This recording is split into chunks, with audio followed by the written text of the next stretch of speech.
সাইগাল হোসেন তাকে আবার গ্রেফতার করা হয়েছে। হ্যাঁ, গরু পাচার মামলা, সেই গরু পাচার মামলায় তো সাইগাল হোসেনকে গ্রেফতার করা হয়েছিল, সে জামিনও পেয়েছিল, কিন্তু তারপর বেরিয়ে আসার পর এই সাইগাল হোসেনের সঙ্গে টুলু মণ্ডলের যোগ খুঁজে পাওয়া যাচ্ছে। হ্যাঁ, টুলু মণ্ডলের সঙ্গে নাকি জড়িয়ে রয়েছে এই সাইগাল হোসেন। এই সাইগাল হোসেনের বাড়িতে আবার প্রায় 800 গ্রাম সোনা উদ্ধার হয়েছে, 12,84,000 টাকা নগদ উদ্ধার হয়েছে, আবার পাকিস্তান আরবের কারেন্সিও পাওয়া গেছে। ইন্দ্র রয়েছে আমার সঙ্গে, একটু ইন্দ্রর কাছ থেকে জানতে চাইবো। ইন্দ্র, একে তো 800 গ্রাম সোনা পাওয়া যাওয়া, প্রায় 13 লক্ষ টাকা নগদ, পাকিস্তান আরবের কারেন্সি, এর সঙ্গে সঙ্গে দাঁড়িয়ে টুলু মণ্ডলের সঙ্গে যোগ। এবার সাইগালের গ্রেফতারের পিছনে ঠিক কি কি অভিযোগ?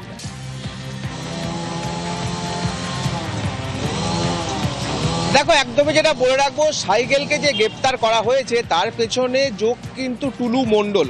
অর্থাৎ তিনি যখন তিহার থেকে ফিরে এলেন ঠিক তারপরেই কিন্তু তিনি কিন্তু যে পুলিশের চাকরি করতেন সেই চাকরি কিন্তু তিনি ছেড়ে দেন, এমনটাই কিন্তু খবর। তারপরে তিনি বিভিন্ন ব্যবসা শুরু করেছিলেন, তার মধ্যে তিনি টুলু মণ্ডলের সঙ্গেও সম্পর্ক রেখেছিলেন, এমনটাই দাবি বীরভূম জেলা পুলিশের।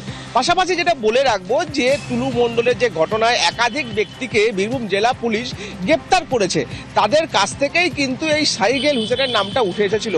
আর সেটাই আমরা দেখেছি শনিবার দিন, অর্থাৎ শুক্রবার রাত থেকে একদম শনিবার সারা দিন ধরে দীর্ঘ 24 ঘন্টা ধরে তার বাড়িতে তল্লাশি অভিযান হয়। সেখান থেকে কিন্তু 13 লক্ষ টাকার কাছাকাছি নগদ এবং 800 গ্রামের কাছাকাছি সোনা উদ্ধার হয়েছে। পাশাপাশি সব থেকে যেটা সর্বোপরি যেটা বলে রাখা ভালো, 300-র ওপর, একদম 300-র ওপর কিন্তু জমি জায়গার দলিল উদ্ধার হয়েছে। আর সেই জমি জায়গার দলিল কিন্তু শুধু বীরভূমে সীমাবদ্ধ নয়, পশ্চিমবঙ্গের বিভিন্ন জায়গায় রয়েছে সমস্ত দলিল কিন্তু পুলিশ তা বাজেয়াপ্ত করে নিয়ে গেছে।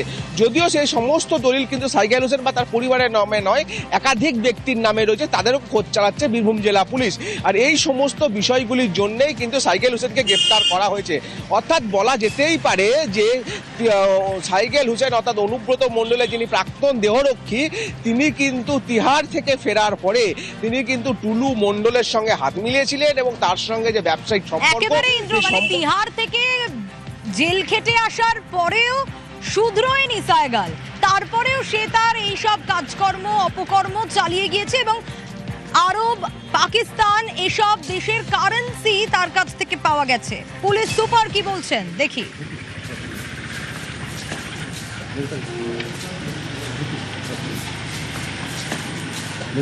মোহাম্মদ বাজার থানার যে কেস আছে অর্গানাইজ ক্রাইমের কেস, সেটার তদন্তের ক্ষেত্রে কিছু লিঙ্কেজ লিডস পাওয়া গেছিল, সেগুলোকে ওয়ার্কআউট করে ওনাকে জিজ্ঞাসাবাদ করা হয়েছিল, ওনার বা ওনার বাড়ির যে লোকগুলোকে। অ্যান্ড জিজ্ঞাসাবাদে যখন সন্তোষভাবে কোনো সদুত্তর ওনারা দিতে পারেননি, ওদেরকে সাসপিসিয়াস ঘেরা করে বোঝা গেল।